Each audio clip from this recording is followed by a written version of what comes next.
প্রত্যেক বাড়িতে ট্যাক্স লাগবে বলি, বাড়ি হিসাবে 1200 টাকা আমাদের ইনকাম বাড়াতে হবে। পঞ্চায়েতে ট্যাক্স লাগবে আমরা একবারও বলিনি। রাজ্যের ক্যাবিনেট মন্ত্রী বা পঞ্চায়েত মন্ত্রী উনি পরিষ্কার জানিয়ে দিলেন যে আমরা একবারের জন্য বলিনি যে পঞ্চায়েতকে 1200 টাকা ট্যাক্স লাগবে। হ্যাঁ, 1200 টাকা বাড়াতে হবে পঞ্চায়েতকে, যাতে করে অনেক মানুষ পুকুর চাষ করছে, অনেক মানুষ হাট বাজারের যে টাকাটা অর্থটা সেটা পঞ্চায়েতে আসছে না। কী কারণে আসছে না, আর এই ব্যাপারে সিপিআইএম পথের মধ্যে নেমে পড়েছে। দেখুন সিপিআইএম কী বলছে। যে দাবি তুলেছে রাজ্য সরকার তারই বিরোধিতায় এনারা বলছেন 1200 টাকা কর, এটা আমরা কোনোদিন মানছি না, মানবো না। দেখুন কি বলছে।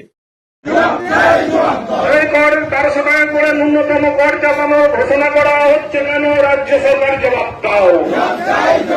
ওই ইংরেজদের মতো সাধারণ মানুষকে শোষণ করার পঞ্চায়েত যেটা ঘোষণা করে দিয়েছে, এখানে কেউ ভেবে নেবেন না যে এটা সমস্ত মানুষের জন্য বা সকলের জন্য সমান, তা নয়। প্রিয় বন্ধুরা, এখানে কিন্তু ধাপে ধাপে করা আছে, যে যেমন শ্রেণীর মানুষ তার সেরকমভাবে কর দিতে হবে। এখানে কিন্তু যাদের জমি জায়গা আছে, যাদের ব্যবসা বাণিজ্য আছে, তাদের জন্য আলাদা। এটা নয় যে সবার জন্য সমান করে দেওয়া হয়েছে।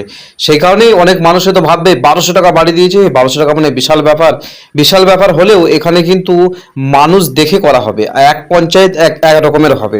সমস্ত পঞ্চায়েতে যে 1200 টাকাই দিতে হবে তা নয়, এক একটা পঞ্চায়েত এক রকমের।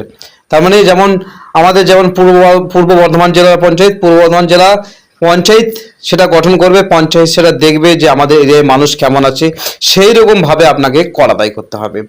আর যেটা মানুষ বিভ্রান্ত ছড়াচ্ছে, যেটা বলছে যে 1200 টাকা দিতে হবে, 1200 টাকা যে সবার জন্য সমান নয়, এটা সবারই জন্য নয়। যাদের বিশাল হাইফাই ব্যাপার, বিশাল ব্যবসা বাণিজ্য, বিশাল জমি জায়গা আছে, সেই সব মানুষের জন্য ঠিক আছে। কিন্তু সাধারণ মানুষের জন্য 1200 টাকা এটা নয়। সাধারণ মানুষের জন্য পঞ্চায়েত সেটা ঠিক করবে। একটা পঞ্চায়েত বলে দেবে যে সেই মানুষটাকে কত টাকা কর দিতে হবে। তো প্রিয় বন্ধুরা, এই ব্যাপারে আপনারা বেশি বিভ্রান্ত হবেন না। আর 1200 টাকা যেটা বলেছে, নিশ্চয়ই এর মধ্যে কমবে, বা নিজের পঞ্চায়েত যে আছে সেই পঞ্চায়েত কমাবে। 1200 টাকা সবার জন্য কিন্তু এটা নয়, এটা আপনাকে মাথায় রাখতে হবে। আপনি যে মানুষ, আপনার যেমন আয় আছে সেরকম কিন্তু আপনাকে দিতে হবে। আপনার যদি জমি জায়গা বেশি আছে তাহলে আপনাকে 1200 টাকা দিতে হবে।